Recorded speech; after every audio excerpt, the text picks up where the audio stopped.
There is a stretch of coastline in northern France where the sand still remembers. Today, tourists walk it in flip-flops, eating ice cream, barely noticing the concrete bunkers half buried in the dunes like sleeping giants. But on one gray morning in June of 1944, that same sand was the most contested real estate on Earth. 5 beaches, roughly 156,000 men. And a single question that would decide whether the 20th century belonged to freedom or to tyranny. This is the story of the day the world held its breath and, against staggering odds, exhaled. By the spring of 1944, Adolf Hitler's Germany controlled most of Western Europe and had done so for 4 grinding years.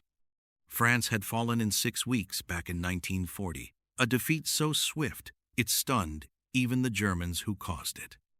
Now, the Allies Britain, the United States, Canada, and a coalition of exiled and free forces needed to open a new front in the West. Not a raid, not a probe. An invasion so massive it would tear a hole straight through Hitler's so-called Fortress Europe. The plan was called Operation Overlord, and its opening act, the amphibious assault itself, would be known as Operation Neptune.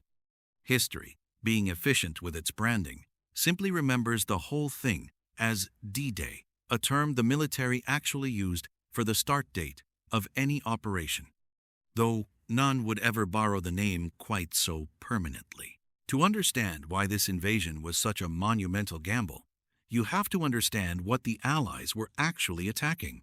For 4 years, Germany had been fortifying the coastline of Western Europe with something Nazi propaganda proudly called the Atlantic Wall. Thousands of miles of bunkers, gun emplacements, minefields, and steel obstacles designed to make any seaborne landing a suicidal proposition. Rommel himself had personally overseen much of the strengthening of these defenses in the months before the invasion, littering the beaches with wooden stakes topped with mines, steel hedgehogs designed to gut landing craft, and enough barbed wire to fence in a small country. His philosophy was blunt and, in hindsight, correct. The invasion had to be stopped on the beaches themselves, within hours, or it would be unstoppable. He called the first 24 hours the longest day, a phrase history would later borrow for its own purposes. The tragedy for Germany was that Rommel's obstacles were only about 2/3 finished by June, spread thin across a coastline so long that no army on earth could have defended every mile of it at full strength. Which brings us to the real genius of the Allied plan, not overpowering the wall everywhere, but making sure the Germans never knew exactly where to put their weight. Here's the part that tends to surprise people. The Germans knew an invasion was coming. They just didn't know where. And the Allies spent nearly a year making sure they'd guess wrong. This was Operation Fortitude, one of the greatest deception campaigns in military history, and frankly, one of the funniest, in a you-have-got-to-be-kidding-me sort of way. The Allies built an entire fake army in southeast England, inflatable rubber tanks, plywood aircraft, fake radio traffic, the works all commanded, at least on paper, by General George Patton, the one general the Germans respected enough to fear. This phantom force, the first United States Army group, existed almost entirely on paper and hot air, and it pointed directly at Calais, the narrowest crossing point of the English Channel. Meanwhile, the actual invasion force was quietly massing 200 miles away, aimed at Normandy. Hitler's own intelligence chiefs bought it completely. Even after the real landings began, German high command kept troops and armor pinned near Calais for weeks, genuinely convinced Normandy was the decoy. Somewhere, an inflatable tank deserves a medal. Then there was the weather. If fortitude was the Allies' greatest trick, the English Channel weather in early June was their greatest headache. The invasion needed a very specific combination: a full moon for the paratroopers, low tide at dawn so landing craft could see the beach obstacles, and, ideally, seas that wouldn't turn seasick soldiers into a bigger threat to themselves than the Germans were. General Dwight D. Eisenhower, the supreme Allied commander, had one shot at this. and the forecast for June 5th looked dreadful: storms, high winds, rough surf. A Royal Air Force meteorologist named Group Captain James Stagg spotted a narrow window of slightly better weather on June 6th, squeezed between two storm systems, and told Eisenhower it might just be enough. Eisenhower had to make the call with no certainty at all, knowing that if he was wrong, thousands of men could die for nothing. He gave the order, "Okay, let's go." 4 words that launched the largest amphibious invasion in human history. Somewhere, a weatherman changed the course of the war and never even got a statue. Eisenhower, for all his outward calm, understood exactly how badly this could go. Before the invasion, he wrote out a short note to be released to the press only if the landings failed, taking full personal responsibility and praising the troops for their courage in a doomed effort. He tucked it into his wallet, misdated it by a month in the stress of the moment, and never had to use it. Historians only found it later among his papers. It's a small piece of paper that says more about the weight of command than almost anything else from that week. A man planning, in advance, exactly how he would take the blame if it all went wrong, then walking out to send thousands of young men into exactly that risk anyway, because someone had to decide, and the deciding had landed on him. In the earliest hours of June 6th, before the sun rose, over 13,000 aircraft filled the skies, and paratroopers from the American 82nd and 101st Airborne Divisions, along with British 6th Airborne, began dropping into the darkness behind enemy lines. It did not go according to plan. Very little in war ever does. High winds and heavy anti-aircraft fire scattered the drops badly. Some units landed miles from their intended zones. Some men drowned in flooded marshland the Germans had deliberately created. And small groups of soldiers who'd never met before found themselves fighting side by side simply because they'd landed in the same field. In a strange twist, this chaos actually helped the Allies.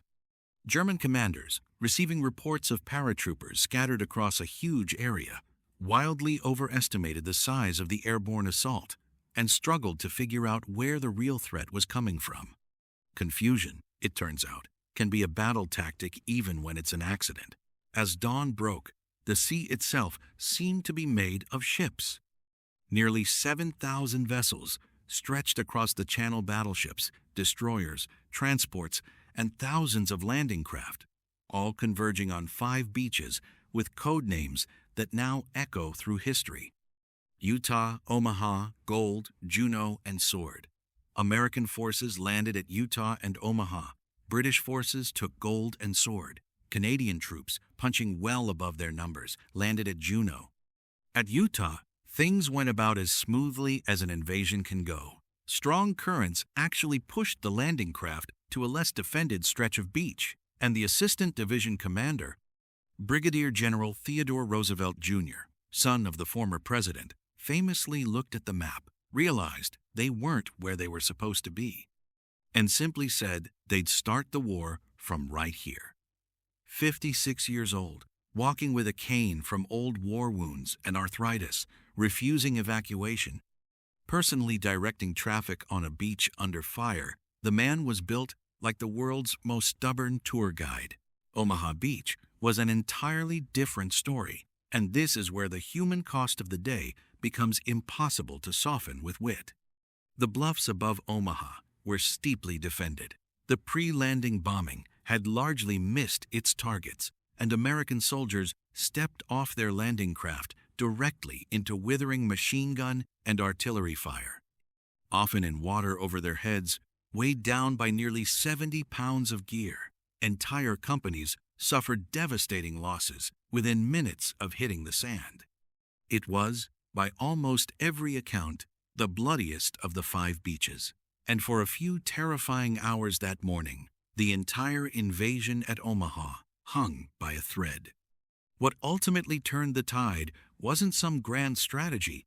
It was small groups of exhausted, terrified men, cut off from their officers, deciding on their own initiative to stop waiting for orders and start moving forward, blowing gaps through the beach obstacles and clawing their way up the bluffs one crater at a time.